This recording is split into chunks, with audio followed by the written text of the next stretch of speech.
Hello friends, नमस्कार। Welcome to your channel Aryan educational academy में आप सभी का स्वागत है। दोस्तों चलिए तैयारी करते हैं। केंद्रीय शिक्षक पात्रता परीक्षा आपकी स्क्रीन पर आपको दिख रहा होगा C-TET। प्रैक्टिस सेट करेंगे दोस्तों 6 to 8 के लिए, जो कि अगर आपने फॉर्म फिल किया है दोनों तो दोनों के लिए इक्वली बेनिफिशियल है। बट ये जो प्रैक्टिस सेट है वो 6 to 8 के लिए है। और आप जानते हैं कि सारे सब्जेक्ट सेम ही होते हैं, बस थोड़ी सी आपका थोड़ा सा कॉन्सेप्ट क्लियर होना चाहिए कि प्राइमरी के लेवल के बच्चों के साथ कैसे डील करना है, जूनियर के लेवल के बच्चे जो कि थोड़े बड़े होते हैं एज ग्रुप में, तो उनके साथ कैसे डील करना। ठीक है, प्रैक्टिस ही मोस्ट इंपॉर्टेंट है। तो सो स्टार्ट फ्रेंड्स। आज का क्वेश्चन हम बताएंगे दोस्तों कि आपने पिछला वीडियो देखा होगा। पिछले वीडियो में अगर नहीं देखा है तो देखिएगा, आई बटन पे आपको लिंक दे रही हूँ, वहाँ पे आप पिछला वीडियो देखिएगा जो कि 30 क्वेश्चंस थे CDP के। एंड नेक्स्ट चलते हैं दोस्तों, हम देखेंगे अगला सेगमेंट जो कि है हमारा हिंदी का। और 30 क्वेश्चन की सीरीज़ है, उसे हम लेके चलेंगे पूरा 150 क्वेश्चंस पूरे हम बताएंगे आपको। ठीक है, पूरे 150 क्वेश्चंस की सीरीज़ पूरी करनी है। चलिए यहाँ से हिंदी भाषा स्टार्ट हो रहा है। हम स्क्रीन से खुद को छोटा कर लें, ठीक है, क्योंकि आपके क्वेश्चंस इंपॉर्टेंट हैं। फ्रेंड्स, आपके सामने स्क्रीन पर क्वेश्चन दिख रहा है। 31 से देखेंगे, 30 तक हम देख चुके हैं, पिछले वीडियो में देखिएगा। ठीक है, चलिए एक से अधिक भाषाओं का प्रयोग। यहाँ पर आपके ऑप्शंस हैं। कक्षाई जटिलताओं को बढ़ाता है, शिक्षकों के लिए गहन समस्या है, संज्ञानात्मक विकास में सहायता है, या फिर किसी भी एक भाषा में निपुणता में बाधक है। दोस्तों दिया गया है ऊपर कि सबसे उचित विकल्प चुनिए। सबसे उचित विकल्प ही आपको देने हैं।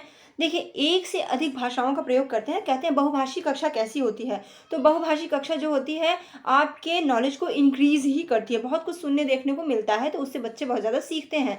और संज्ञानात्मक मतलब ज्ञान का विकास होता है, तो संज्ञानात्मक विकास में सहायक होगा। So friends, your answer that will be C option is right. Okay, संज्ञानात्मक विकास में सहायक है, सहायता करता है। ठीक, नेक्स्ट क्वेश्चन है, दृष्टिबाधित बच्चों को भाषा सिखाते समय क्या करना चाहिए। देखिए, दृष्टिबाधित बच्चों को भाषा सिखाते समय हमें किस किस चीज़ का ध्यान रखना है या क्या करना है, ऑप्शंस के अकॉर्डिंग आप आंसर को ढूंढेंगे। उन्हें कक्षा में अलग बैठाना चाहिए ताकि उन पर विशेष ध्यान दिया जा सके। विशेष ध्यान नहीं देना है, पिछले वीडियो में देखिएगा। समावेशी NCERT 2005 के अकॉर्डिंग समावेशी कक्षा को लेकर के चलना है, एक साथ सबको समान व्यवहार करते हुए पढ़ाना है। ठीक है, बस कुछ अगर प्रॉब्लम है सुनने में देखने में तो उसका हम मदद कैसे कर सकते हैं ये देखना है। और दूसरा होगा, उन्हें विभिन्न भाषी गतिविधियों में शामिल नहीं करना चाहिए। और ये तो गलत ही हो जाएगा क्योंकि नहीं करना चाहिए गलत दिया है, नेगेटिव फॉर्म में जा रहा है। और कम पाठों वाली पाठ्यपुस्तक का निर्माण किया जाना चाहिए, अधिक से अधिक मौखिक भाषा का प्रयोग करना चाहिए।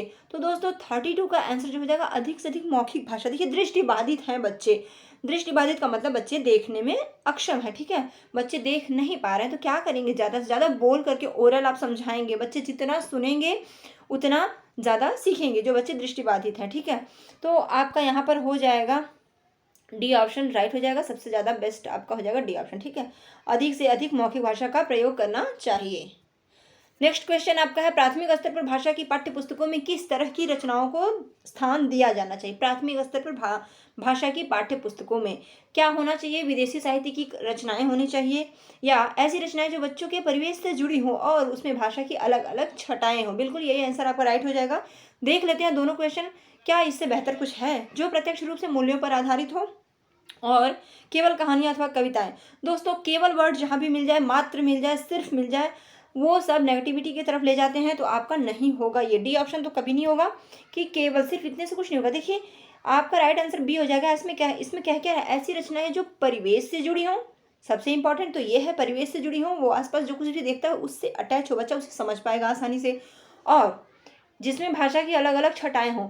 तो परिवेश से जुड़ी कहानियां भी हो सकती हैं, भाषा की अलग अलग छटाएं आपको कहानी और कविताओं में भी मिल सकता है।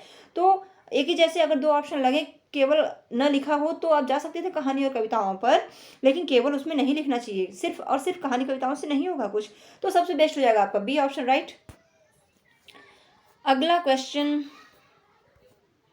33 के बाद 34 पर चलेंगे, इस तरफ 34। ओके चलिए 34 क्वेश्चन जो है उसमें क्या कह रहा है कि निम्नलिखित में से कौन सा बच्चों का भाषिक क्षमता के आकलन का सबसे उचित तरीका है। भाषिक क्षमता का आकलन आप कैसे कर पाएंगे।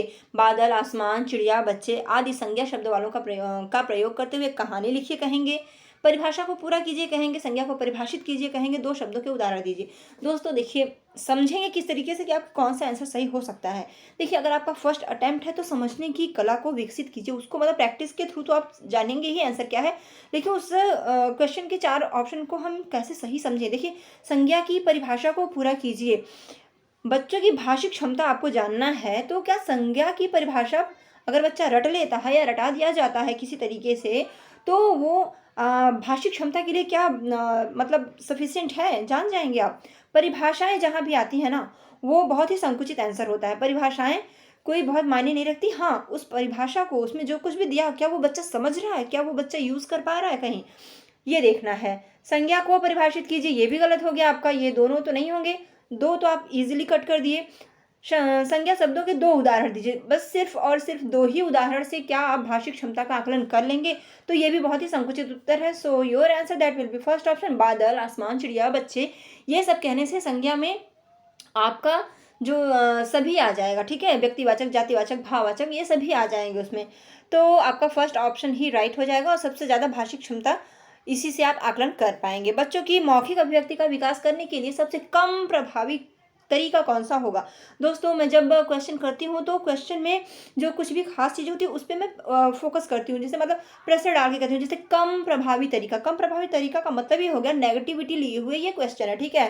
तो आप जिस तरह नहीं पर सर्कल करते हैं उसी तरह कम प्रभावी पर भी अंडरलाइन या सर्कल कर लीजिए, आपको माइंड में ये क्लिक हो जाए कि हमें पॉजिटिव वे में नहीं बल्कि नेगेटिव वे में जाना है। व्याकरण आधारित संरचना अभ्यास, अपने अनुभवों का निर्माण, बातचीत करना या संवाद अदायगी।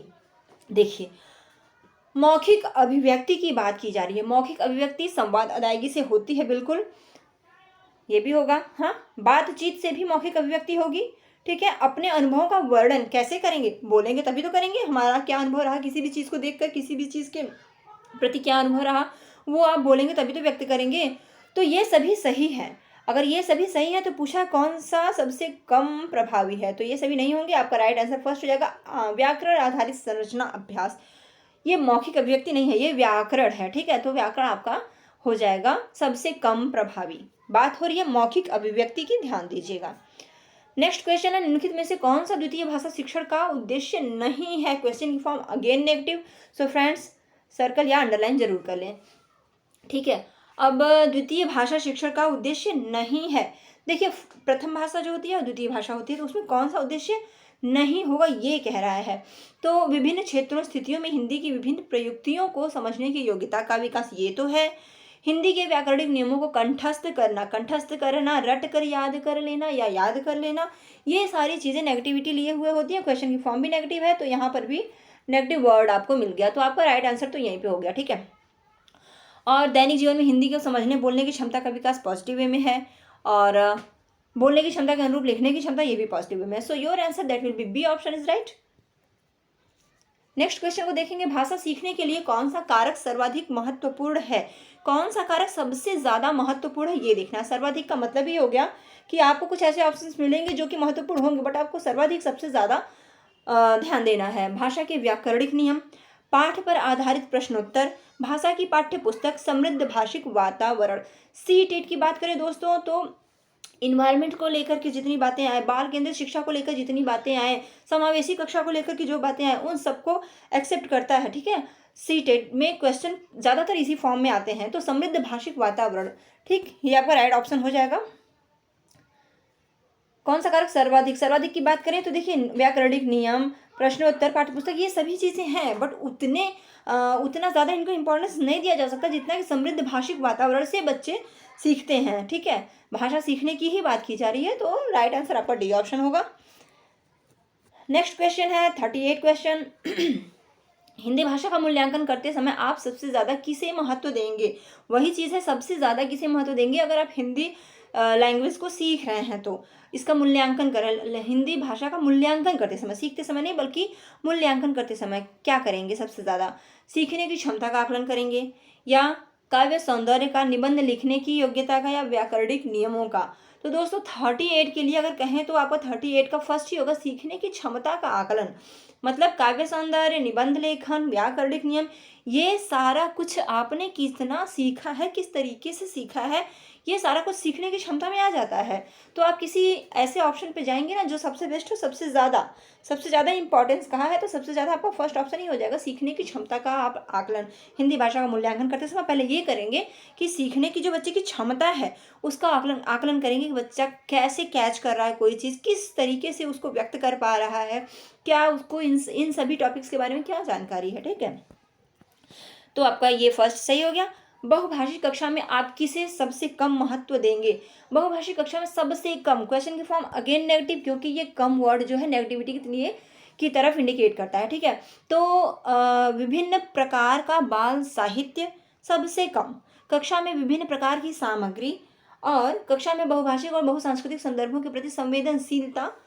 और यहाँ पे नेक्स्ट है चौथा, बच्चों को सिखाना कि दो भाषाओं के मध्य विद्यमान समानता व अंतर का विश्लेषण कैसे किया जाता है।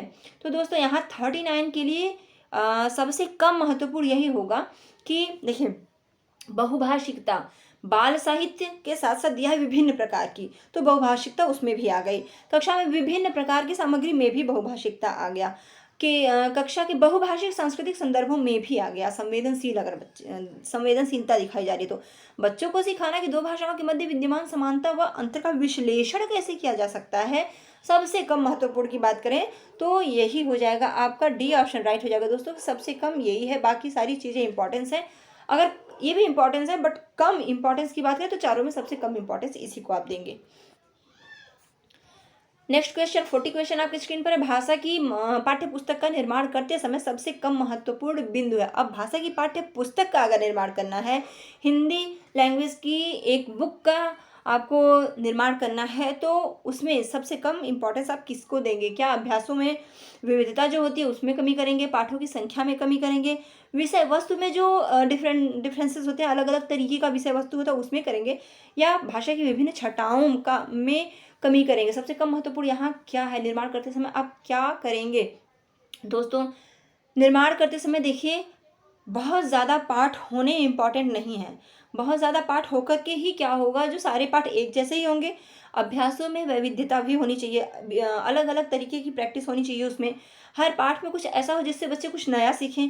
विषय वस्तु में विविधता, ये वही बात कह रही है कि हर पाठ में ऐसा हो जिससे बच्चे कुछ नया सीखें। ठीक है, भाषा की विभिन्न छटाओं का भी उनमें दर्शन हो, सांस्कृतिक चीज़ें दिखाएं कि यहाँ की भाषा ऐसी है, यहाँ की भाषा ऐसी है, बच्चे ज़्यादा बहुत कुछ सीख पाएंगे। पाठों की संख्या ज़्यादा या कम होना मैटर नहीं करता, हाँ ज़्यादा होता है, बच्चों की एज के अकॉर्डिंग पाठ की संख्या एक निश्चित की जाती है, तो पाठों की संख्या ये सबसे कम इंपॉर्टेंस है। कम भी पाठ होंगे तो भी बच्चों को उसमें विविधता होनी चाहिए। ठीक है, तो सबसे कम महत्वपूर्ण अगर कोई बात करें तो बी ऑप्शन राइट हो जाएगा आपका। नेक्स्ट क्वेश्चन फ्रेंड्स, बहुभाषिकता, ये एक इंपॉर्टेंट क्वेश्चन है, और यही क्या मैं कह रही हूँ कि सारे क्वेश्चंस इंपॉर्टेंट है। प्रैक्टिस के लिए मैं ये सीरीज लेके आ रही हूँ, जो 30 का सीरीज डाल रही हूँ। आप 1 मिनट में 1 क्वेश्चन करने की अपनी प्रैक्टिस कर लीजिए, जिससे हेजिटेशन खत्म हो जाए और क्वेश्चन की फॉर्म भी समझ में आ जाए। बहुभाषिकता क्या है? भाषाएं समृद्धि को खतरे में डालती है, भाषा सीखने में बाधा उत्पन्न करती है, भाषा सीखने में एक महत्वपूर्ण संसाधन है। आगे जाने की जरूरत ही नहीं है, भाषा सीखने में बहुत बड़ी बाधा है, बिल्कुल भी नहीं होगा। तो ये नहीं होगा, उत्पन्न करती है बाधा, दूसरी भी वही बात, बाधा और बाधा यहाँ पर भी आ गई है, कोई चीज़ नहीं, वही चीज़ है, खतरे में डालना भी वही चीज़ है। सो राइट आंसर, भाषा सीखने में एक महत्वपूर्ण संसाधन है। ठीक है, एक बहुत ही इंपॉर्टेंट संसाधन है बहुभाषिकता। ज़्यादा बच्चों में बहुभाषिकता, विभिन्न परिवेश के बच्चे होते हैं तो बहुत कुछ सीखने को मिलता है। भाषा, अब भाषा के लिए पूछा जा रहा है कि भाषा क्या है। उस समय था बहुभाषिकता, बट यहाँ पे है कि भाषा क्या है, क्या नहीं, भाषा क्या है मतलब भाषा को लेकर के क्या लिखा गया, क्वेश्चन पढ़ेंगे, ऑप्शंस तो समझेंगे कि भाषा विद्यालय में सीखी जाती है। हाँ, क्या भाषा विद्यालय में सीखी जाती है? सीखी जाती है, ठीक है। आगे देखते हैं, एक नियमबद्ध व्यवस्था है। हाँ, एक नियमबद्ध व्यवस्था भी है भाषा। सदैव व्याकरण के नियमों का ही अनुगमन करती है? नहीं, सदैव व्याकरण के नियमों का ही अनुगमन नहीं करती है, और नियमों की जानकारी से ही निखरती है। यहाँ पर भी ही आ गया कि नियमों की जानकारी से ही निखरती है। अगर नियम नहीं उसमें होंगे तो क्या भाषा नहीं बोली जा सकती?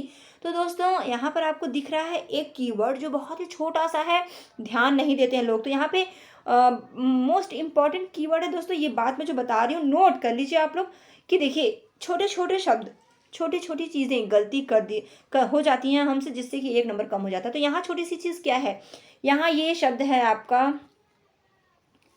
ही। विद्यालय में ही सीखी जाती है। इसका मतलब हुआ कि सिर्फ और सिर्फ विद्यालय में ही सीखी जाती है। नियमों का ही अनुगमन करती है, इसका भी मतलब यही हुआ कि सिर्फ नियमों का ही अनुगमन करती है, उसके अलावा नहीं हो सकता।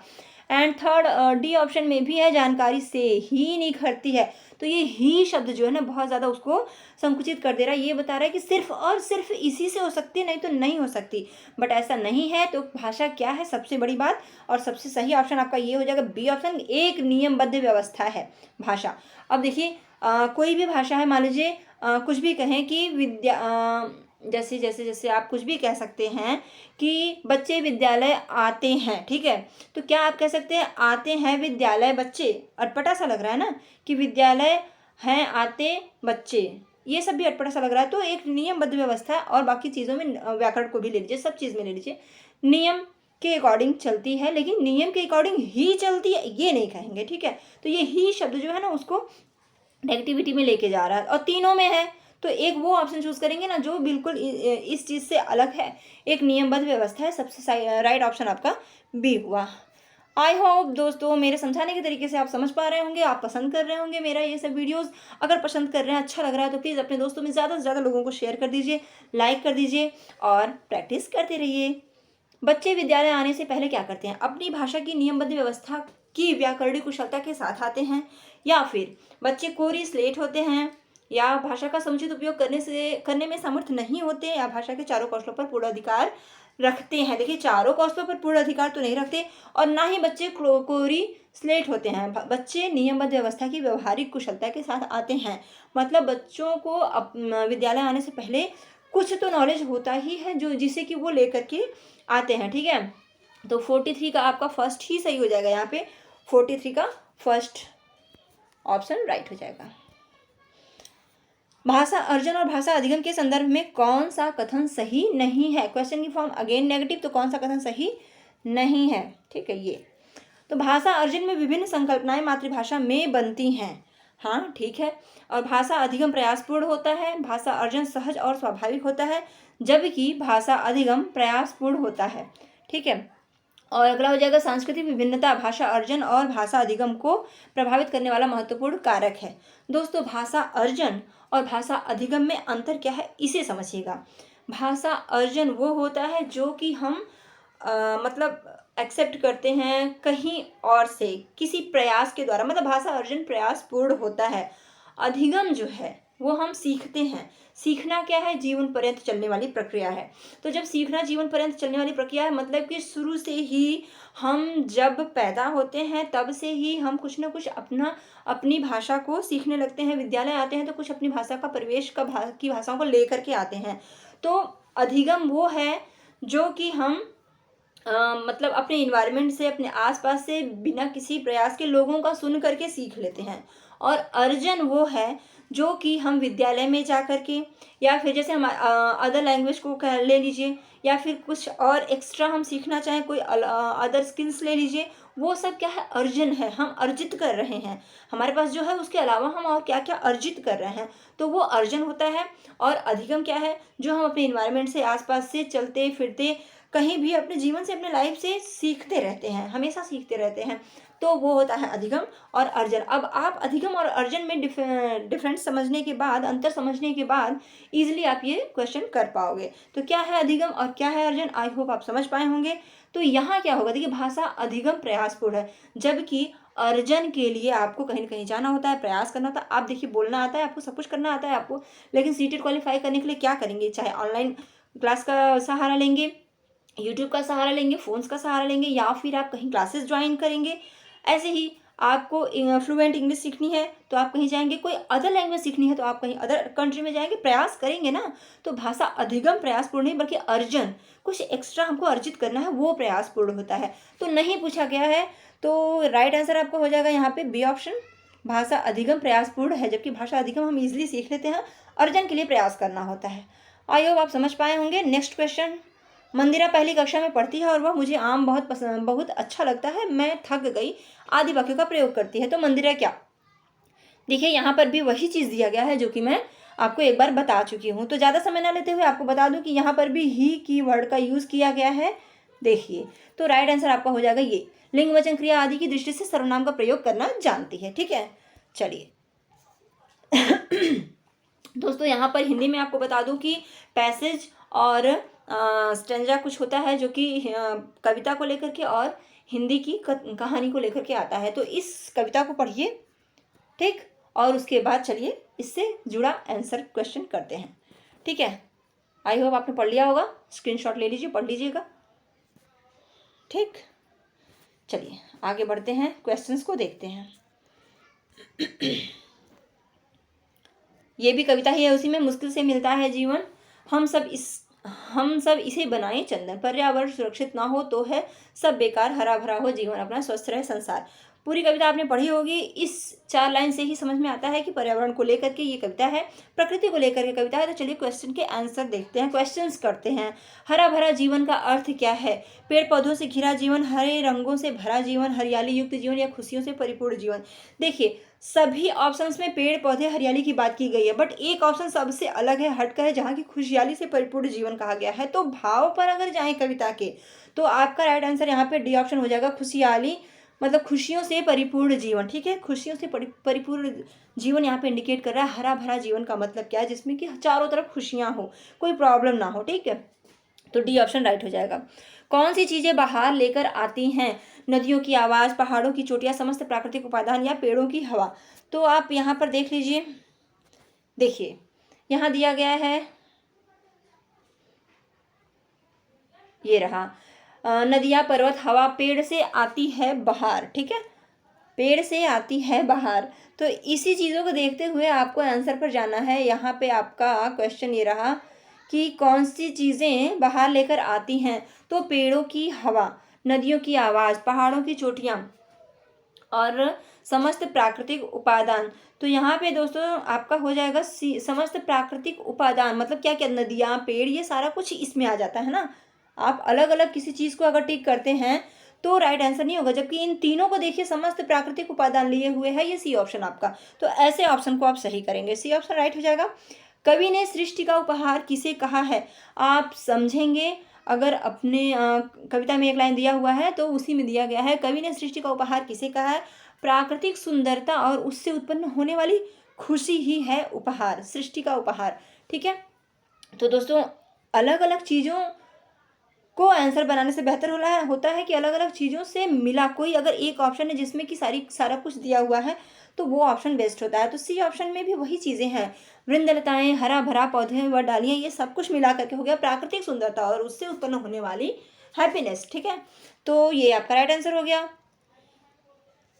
कवि यह संदेश देना चाहता है कि, अब कवि क्या संदेश देना चाहता है? जीवन में सब बेकार है, क्या सब कवि ये संदेश देना चाहता है? नहीं, पर्यावरण संरक्षण में ही जीवन संभव है, बिल्कुल सही है, पर्यावरण संरक्षण को ही लेकर के ये आपकी पोयम थी और राइट आंसर बी ऑप्शन हो जाएगा, क्योंकि बाकी सभी जो है कोई खास चीज़ लिए हुए नहीं है। प्रकृति, पेड़ों में नदियाँ, पर्वत शामिल हैं, चंदन के पेड़ लगाने चाहिए, कोई बात नहीं, पर्यावरण संरक्षण में ही जीवन संभव है, ये हम सभी जानते हैं। जग से तुम और तुमसे है प्यारा संसार, पंक्ति के माध्यम से कवि कहना चाहता है कि, क्या कहना चाहता है कवि? व्यक्ति और संसार दोनों का अस्तित्व एक दूसरे से। दोस्तों यहाँ पर जो डॉट डॉट दे दिया गया है ना, यहाँ पर ये कुछ भी नहीं होगा, ये ऐसे ही हो गया क्योंकि इसमें कुछ भरना नहीं है, ये तो खुद ब खुद एक ऑप्शन है। तो ए ऑप्शन जो है, B option, C option, D option, ये सभी ऑप्शंस हैं, न कि उसमें भरना है। तो व्यक्ति की संसार दोनों का अस्तित्व, व्यक्ति और संसार दोनों का अस्तित्व एक दूसरे पर निर्भर है, राइट आंसर यही हो जाएगा। जग से तुम और तुमसे है प्यारा संसार का मतलब यही हुआ, जग से तुम मतलब हम सभी संसार का अंग है और हमसे ही ये संसार है। So your answer that will be first option. अनुपम से अभिप्राय है, अनुपम से अभिप्राय है सुखद, आनंदमय, मनोहारी, जिसकी उपमा न दी जा सके। तो दोस्तों जिसकी उपमा न दी जा सके इसको हम अनुपम ही कहते हैं ना। अन उपसर्ग से बना हुआ है, अन उपसर्ग से बना है उपमा, उपमा में अन उपसर्ग लगा है जिससे बन गया अनुपम। तो यहाँ पे आपका राइट आंसर हो जाएगा डी ऑप्शन, जिसकी उपमा न दी जा सके वो होता है अनुपम। चलिए नेक्स्ट क्वेश्चन क्या है, यहाँ पर भी आपको कुछ गद्यांश दिया हुआ है, इसको आप पढ़ लीजिएगा और गद्यांश पढ़ने में दोस्तों समय लगेगा। तो इसके बाद आपका क्वेश्चंस क्या है, उसी गद्यांश में से ही क्वेश्चंस आपके आते हैं। यहाँ पे 55। चलिए इधर है आपका क्वेश्चन, ये रहा गद्यांश, यहाँ से क्वेश्चन शुरू है। 52 क्वेश्चन क्या कह रहा है, समस्याओं का हल खोजने पर आधारित अध्ययन किस विषय से जुड़ा हुआ है। तो समस्याओं का हल खोजने का जो व्यवहारिक जो आधारित अध्ययन है इस पैसेज के अकॉर्डिंग गणित से जुड़ा हुआ है, ठीक है। अगला हो जाएगा, किन बच्चों ने सवाल हल करने में मौखिक गणना का ज़्यादा प्रयोग किया। तो यहाँ पर कुछ पैसेज इस तरीके से है कि कुछ बच्चे हैं जो कि स्कूली शिक्षा लेते हैं, कुछ बच्चे हैं जो कि स्कूल नहीं जाते हैं, कुछ बच्चे हैं जो दुकानदारी करते हैं। तो दुकानदार के जो बच्चे हैं, मैं शॉर्ट में आपको बता दूं कि दुकानदार के जो बच्चे हैं वो बच्चे जो क्वेश्चंस हैं उसको ओरली ऐसे ही मौखिक जल्दी से कर ले रहे हैं, उनसे गलती नहीं हो रही है। बट उनसे गलती हो रही है जो बच्चे स्कूल जाते हैं। क्यों गलती हो रही है, यहाँ पे ये भी पूछेगा। विषय में जुड़ा हुआ है क्या, गणित ये हो चुका। किन बच्चों ने सवाल हल करने में मौखिक गणना का ज़्यादा प्रयोग किया, तो वो बच्चे जो दुकानदारी करते हैं, वो बच्चे मौखिक गणना का यूज़ किया, जो बच्चे दुकानदार हैं उन बच्चों ने। राइट आंसर 4 हो जाएगा आपका। अनुच्छेद के आधार पर कहा जा सकता है कि बच्चे रोजमर्रा के जीवन में काम आने वाली दक्षताओं को स्वतः ही हासिल कर लेते हैं, या सिर्फ दुकानदार बच्चे ही गणित सीख सकते हैं। देखिए ही शब्द आ गया यहाँ पर, ये रहा और ये रहा, ठीक। और बच्चों को गणित सीखना चाहिए, हाँ सिंपल सी बात है, सीखना चाहिए, बिल्कुल सभी बच्चों को गणित सीखना चाहिए। बच्चों को गणित सीखने के लिए दुकानदारी करनी चाहिए, ये कौन सी बात है, बच्चों को गणित सीखने के लिए दुकानदारी करनी चाहिए। तो यहाँ पे पूछा क्या है कि अनुच्छेद के आधार पर कहा जा सकता है कि बच्चे रोज़मर्रा के जीवन में काम आने वाली दक्षताओं को स्वतः ही हासिल कर लेते हैं। ये आपका फर्स्ट ऑप्शन ही राइट हो जाएगा। यहाँ पर ही का मतलब ये नहीं होता है कि सिर्फ और सिर्फ उसी से हासिल करते हैं।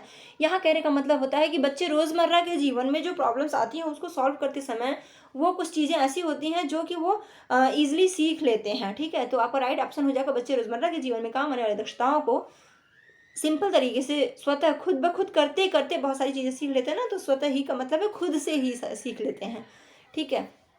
तो उसका सेंस भी समझिएगा दोस्तों, पूरे सेंटेंस के साथ, सिर्फ और सिर्फ कीवर्ड में नहीं जाएंगे आप, थोड़ा सा सेंटेंस को मिलाकर समझेंगे भी। चलिए, दुकानदार बच्चे हिसाब लगाने में प्रायः गलती नहीं करते क्योंकि, अच्छा क्यों दुकानदार बच्चे प्रायः हिसाब लगाते हैं तो बहुत ही फास्ट कर लेते हैं, गलतियाँ उनसे क्यों नहीं होती है, इसका रीज़न क्या है। देखिए, वे कभी भी गलती नहीं करते, ऐसा तो नहीं है कि कभी भी गलती नहीं करते हो, गलती का असर उनके काम पर पड़ता है। हाँ, ये एक रीज़न हो सकता है, उन्हें माता पिता से डांट पड़ेगी, वे जन्म से ही बहुत दक्ष हैं। ऐसा नहीं है कि वो बच्चे जन्म से ही बहुत दक्ष हैं। तो राइट आंसर ये हो जाएगा कि गलतियां नहीं होती हैं, इसलिए गलतियां ना होने का कारण ये है कि वो बच्चे,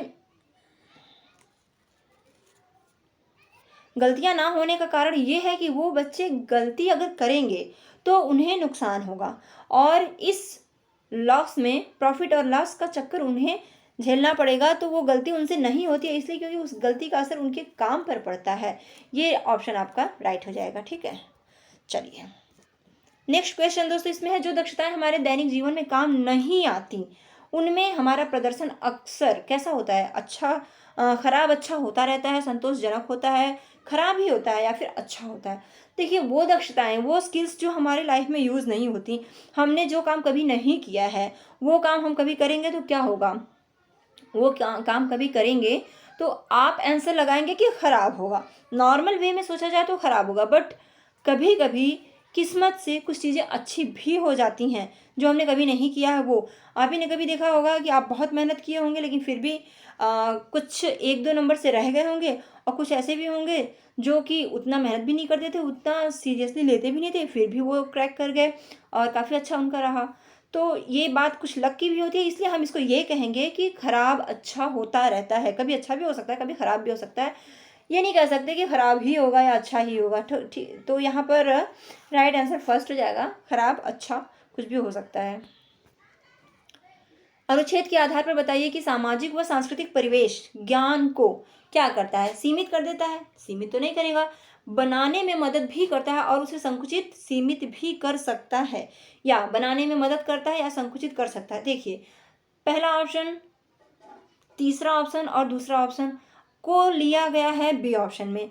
तो यहाँ पर दोस्तों पहला दूसरा तीसरा ये सब कुछ, मतलब ये पहला तीसरा चौथा ये बी में हमें दिख रहा है। तो अनुच्छेद के अकॉर्डिंग बताना है, सामाजिक व सांस्कृतिक परिवेश ज्ञान को क्या करता है। तो मुझे लग रहा है यहाँ पर बी ऑप्शन ही हो जाएगा। 57 का अगर कहें तो बिल्कुल बी ऑप्शन ही होगा, क्योंकि बनाने में मदद करता है, यहाँ दिया हुआ है। चलिए इस तरीके के क्वेश्चन आए तो समझिएगा इस तरीके से। बनाने में मदद करता है दिया है, यहाँ पर भी दिया है। सीमित कर सकता है दिया है, यहाँ पर भी दिया है। और संकुचित कर सकता है दिया है, यहाँ पर भी दिया है। तो सारा ऑप्शन अगर आपका, ये सारा ऑप्शन अगर बी ऑप्शन में है तो बी ही क्लिक करेंगे ना हम। तो यहाँ पर राइट ऑप्शन आपका, राइट आंसर आपका बी हो जाएगा। इक प्रत्यय का उदाहरण है।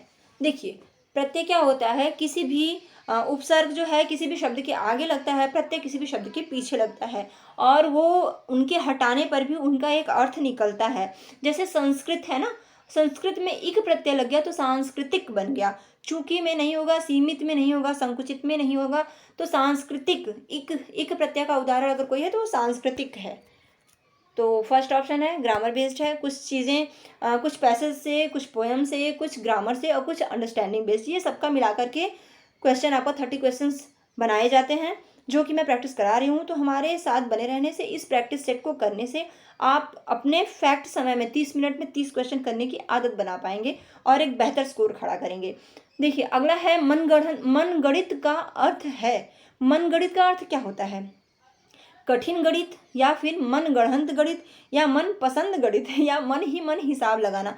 मन गणित का मतलब हो गया मन ही मन हिसाब लगाना। कुछ ऐसी चीज़ें होती है ना जो सिर्फ सोच करके कि हाँ ये कैसे हुआ, ऐसे ऐसे, और हम उसको बता देते हैं। तो ये मन ही मन जिस चीज़ का हम कैलकुलेशन कर लें वो होती है मन गणित।